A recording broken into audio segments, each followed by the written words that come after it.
Hello everyone. Today we will discuss the essay on education in Pakistan, ills and remedies.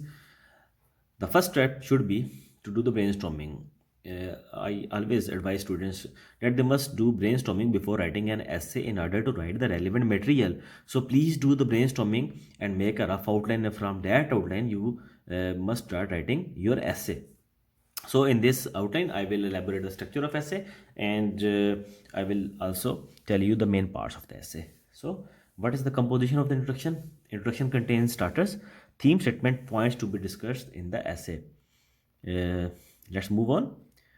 Start your essay with the quotation, and that must be relevant. Always mention the source of the quotation. Write down the name, and it gives a good impression. So the starters. The first starter is the first statement of your essay that leads towards the main topic. So this is a good approach to write an attractive starter to move towards the topic. After the first starter, you have to write the second sentence. That is the second starter. So the starters, they are the two sentences, and the first two sentences of the essay, and they lead towards the topic, and they must be attractive.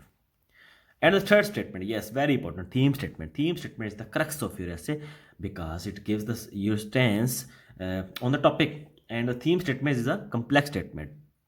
Many students do believe they write theme statement in the form of two or three statements. So in my view, theme statement is a single statement and it is a complex statement. You can learn how to write a complex statement, and writing a complex statement is a simple task if you practice a lot and learn phrases and clauses in order to write a theme statement. I will give lectures on phrases and clauses. Keep watching this channel so that you learn phrases and clauses and you can write a theme statement.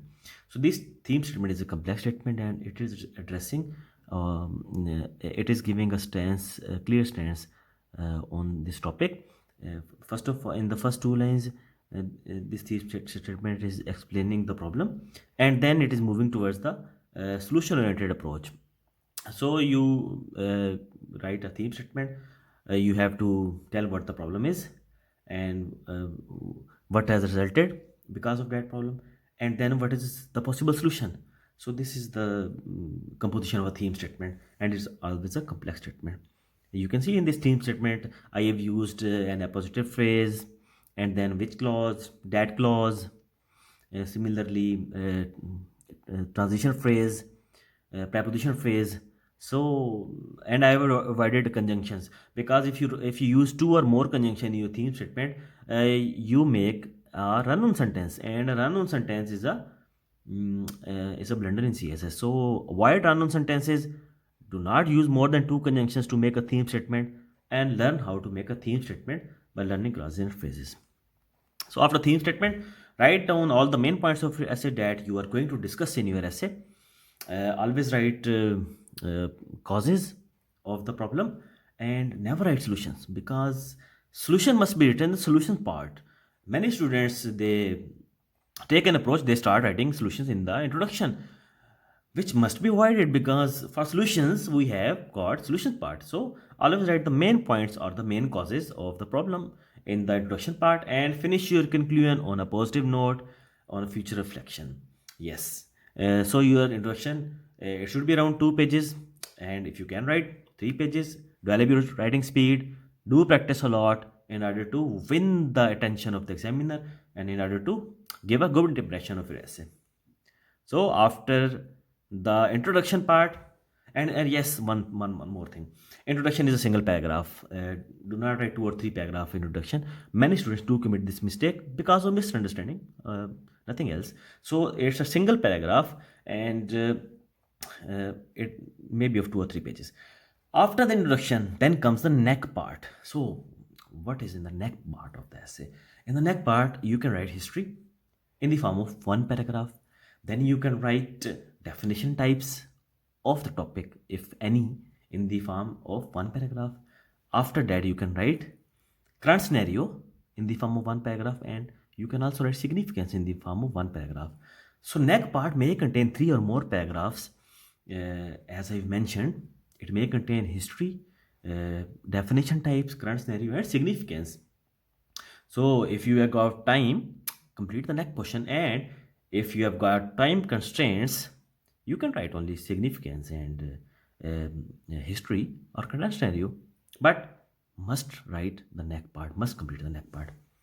So after the, yes, you can see this current scenario, definition, significance, and types. Okay. No, the middle part of this is very important. Yes, the middle part of the essay is analytical discussion, and in the middle part you have to make body paragraphs. Listen carefully. In the middle part, you have to make body paragraphs. One body paragraph starts with a topic statement, and you have to write topic statement, and then you have to prove the topic statement. So let's start. So in this essay, I have adopted a different approach. I have made 6 to 7 body paragraphs of the causes of the failure of education system.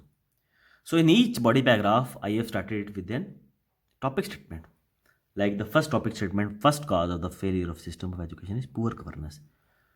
So I will write that poor governance is one of the cause of the poor state of affairs of education system in Pakistan. After writing this topic statement, I have to prove it. You have to prove your words. And how can you prove that? You can prove that with the help of reason, with the help of facts, with the help of figures, with the help of quotations, references, relevant material, and comparative analysis with the help of 5 senses. But you have to prove it. Your body paragraph, you can write it on one pager. It's a one pager body paragraph, and you have to prove your stance. You have to prove your topic statement. A good essay is an essay in which you prove your words, you prove your topic statement. So if you are writing one of the cause, that this is the cause of the failure of education system, prove it or don't write it. So don't digress from the topic, write relevant material, prove it. So this is the second body paragraph. And second cause, failure to make efficient policies. Yes, this is one of the cause. Then the third body paragraph is related to the low spending. Yes, this is one of the cause, and you can prove it with the help of facts and figures. Then the fourth body paragraph is non-uniform system of education. Yes, this is one of the cause. Then comes the fifth body paragraph of the cause, that is cause schools. Then the sixth body paragraph is lack of technological based learning. You can read out topic statements.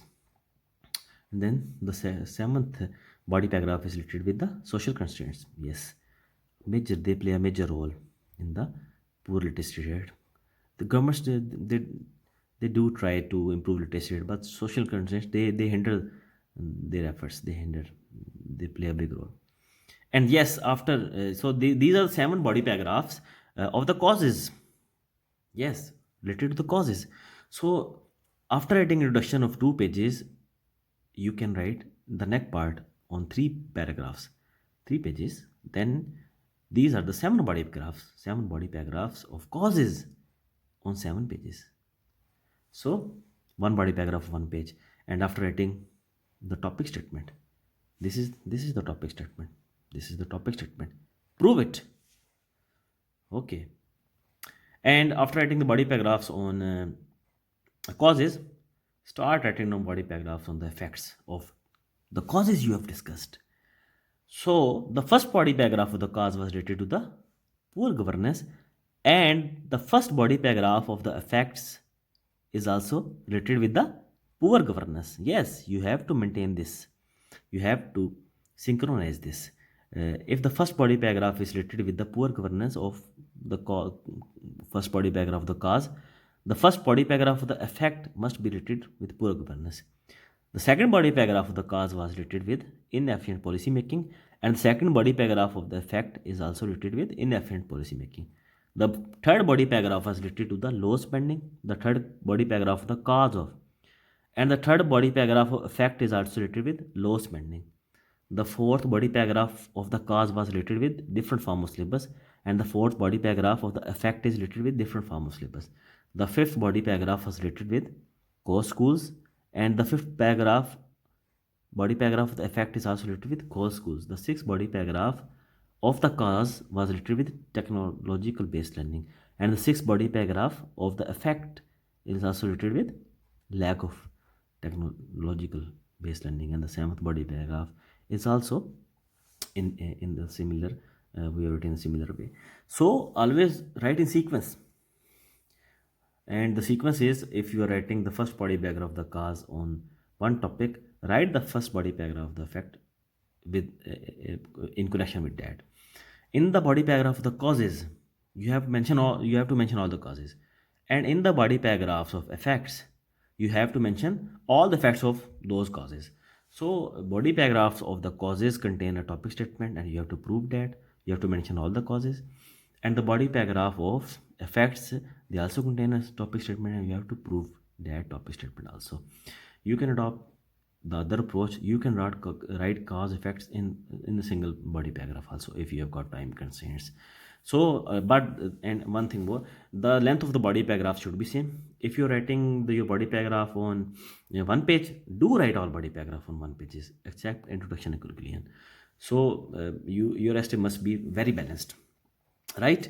And after that, after completing the middle part of the essay, as I told you, comprised all the body paragraphs on causes and effects. Then comes the tail. Yes, and the tail, in the tail you have to write suggestion. Yes, suggestions. You can write suggestions in the form of paragraph, and you can also write suggestion in the form of 2 or 3 paragraphs. And in one paragraph, you can write 3 or 4 or 5 suggestions. You can write in both ways. Either you can write in one paragraph or in 2 or 3 paragraphs. But the suggestion must be logical, relevant, and good enough. They must be good enough. No repetition also in suggestions. If you give one suggestion, never repeat it. And then conclusion, very important. This is very important.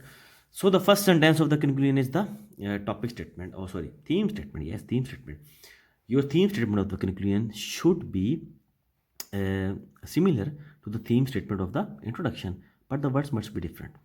So the theme statement of introduction and conclusion, they must address the same issue but in different words. And after writing the theme statement, the first sentence of the conclusion is theme statement, and the first sentence of introduction is starters. So keep it in mind. So after writing theme statement, write down all the main points of the essay, and you must keep in mind that you have addressed all the questions of the examiner in the conclusion. By writing conclusion, keep in mind that you have addressed all the questions of the examiner. Ease out of the essay by providing a solution-oriented approach in the conclusion, and write 3 or 4 lines at the end to reflect your approach on the future. What is the effect of your approach on the future? So your conclusion also contains the main points, but in a solution-oriented way. And your conclusion must be equal in length with your introduction. If you're writing introduction on 2 pages, you can also write conclusion on 2 pages. This is a very good way to balance your essay, and this is my approach. And I personally think that a well balanced essay that contains all the part, that is complete structure wise, and students do pass if they write a balanced essay. So write a quotation at the end, and also mention the source. So this is the outline of the essay. One thing more, you can complete your essay if you practice a lot. Do practice at home, do brainstorming, then write complete essay at home. And yes, always complete all the parts of the essay. And what are those parts? Introduction, neck portion, middle part of the essay that contains body paragraphs of causes and effects. Then comes the suggestions, and then the conclusion. So we call it head, body, and tail. Head contains introduction, and middle part contains neck and body paragraphs of discussion, and tail contains suggestions and conclusion. So complete your essay, and if you complete your essay without grammatical spelling mistakes, you can pass it easily. So overcome your fear by practicing a lot, and keep watching this channel. Do subscribe this channel, because I am going to share many videos related to grammar and precis writing and essay writing. So thank you so much.